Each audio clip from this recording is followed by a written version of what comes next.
Well, hello again. Steve here, and today I wanted to ask a question. Is coronavirus the little prick?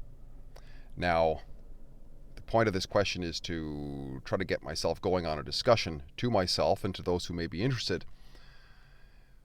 Which is to say, there seems to be quite a few problems in the world, at least that's what we're being told.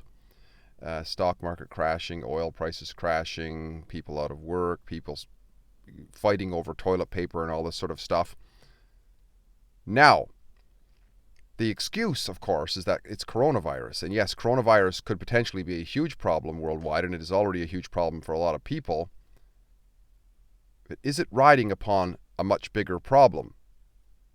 In other words, I'm just going to paraphrase Peter Schiff here. For those of you who aren't interested, who aren't aware of Peter Schiff, he's like a sort of a economic prognosticator, you might say, of the contrarian order, you might say, who's had some pretty accurate predictions in the past. And he uses the analogy of this large bubble economy, which will grow big enough to find a prick, basically, because there's pricks out in the world, out there somewhere, and if you get a big enough bubble, it's going to find that prick. And the coronavirus may very well have been it. And many more people will die of other causes. I mean, think about it. When you have the coronavirus and you have all kinds of other problems, people stressed out, people losing their jobs, that all sort of instigates and aggravates other problems. Maybe they're diabetic and they're stressed out and they go into a diabetic, whatever they call it. They rush off to the emergency ward, but the emergency ward is full of people wanting to get coronavirus tests and people with this to do with coronavirus and what have you. There's no room. The doctors are all busy. So the person dies of a diabetic attack. And lots of things like this can happen. And of course, there's always pros and cons to everything, right?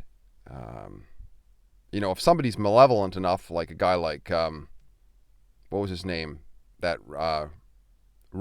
Israel Emmanuel, who once said that, you never want to let a good crisis go to waste. Well, government surely is going to take advantage of this, because we can be sure as we're standing here in the minds of those in government, when this is all shook out, there's going to be a whole lot more government, unless we hold the line on that, right? So that's one thing. That's sort of the negative of it, right? And of course, many people dying and suffering and so on.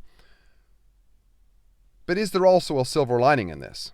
Well, I think of one rather hilarious silver lining, which is that apparently Justin Trudeau has self-quarantined himself. I don't know if that's true or not, but it's really odd. Apparently, it's not odd, actually. It's predictable for somebody who believes in open borders, but he doesn't believe it for himself, apparently, because he's put up a big border around himself, because apparently, I don't know, I've heard that his wife got coronavirus. I don't know if this is true. I don't know if he's quarantined himself, but it wouldn't surprise me from somebody who basically had the RCMP running as busboys to get as many illegals across the border as he could. But apparently not in his house. They wouldn't be in his house or at Meech Lake or at whatever the place is there in Ottawa where he lives.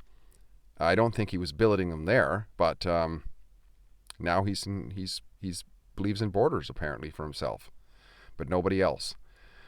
So that's kind of a chuckle, if nothing else, because let's face it, we have to be able to chuckle at things, even when they look a little bit dire. Now, another thing too is that this is not so much directly to do with the coronavirus, other than it being the prick of the bubble. As the bubble begins to collapse, if this is it, eventually it will. If this is it, I don't know, but it seems to be at least a hiccup, a fairly large hiccup, one of those hiccups that you almost choke on what comes up afterwards.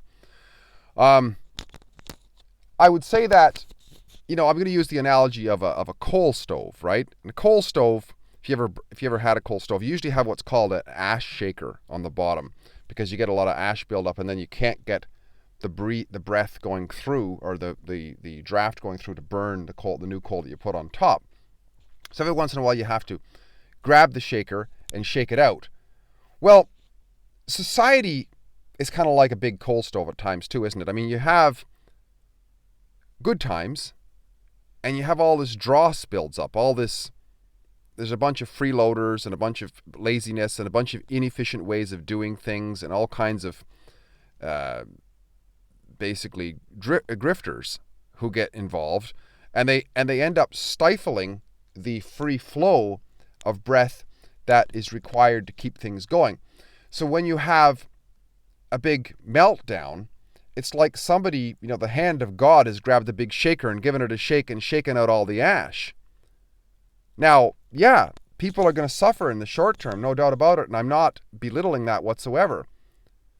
At the end of the day, though, it will be the nimble-minded, the ones who are more prepared, the ones who were prepped, the ones who went out and got their food, the ones who were living as healthy as they could and therefore were less susceptible to everything. Because, of course, I would think, I don't know expert on this, those who are really healthy, who are, exercise regularly, eat well, take care of themselves as much as they can, have a good positive attitude and stuff, they'll be less susceptible. They're less susceptible to most diseases, so they're probably less susceptible to coronavirus as well.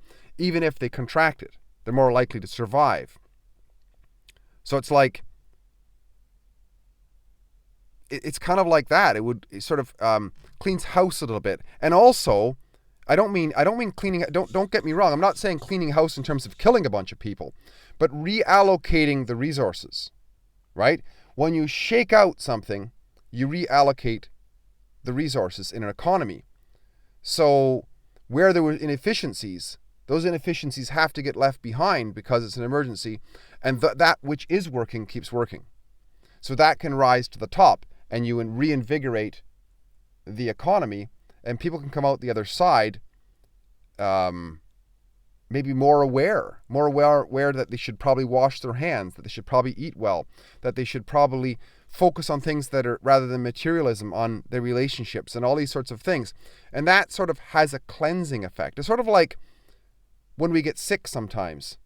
We have that time, that chance to reflect on what's really important in life and what have you. When we come out the other side, we actually find ourselves living more wholesomely, focusing on what's most important, being a little bit more conscious of what we're eating and all those sorts of things. And I think this can happen to society in general as well, as a result of such a prick as coronavirus causing a deflation of a much bigger problem.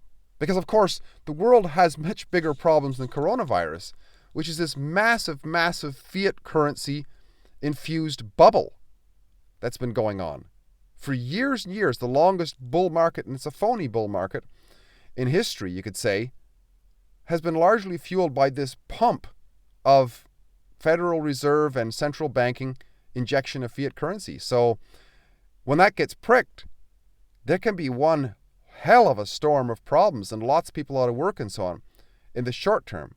In the long term, though, if managed correctly, we can come out the other side as a society more healthy.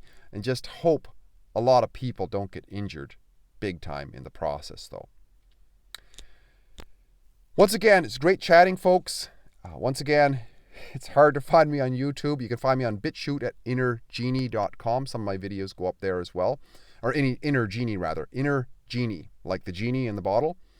So you can find me there. But otherwise, share this out as far as you can. If you like what I'm doing, please like, subscribe, and share. And thank you so much for the comments that are coming in.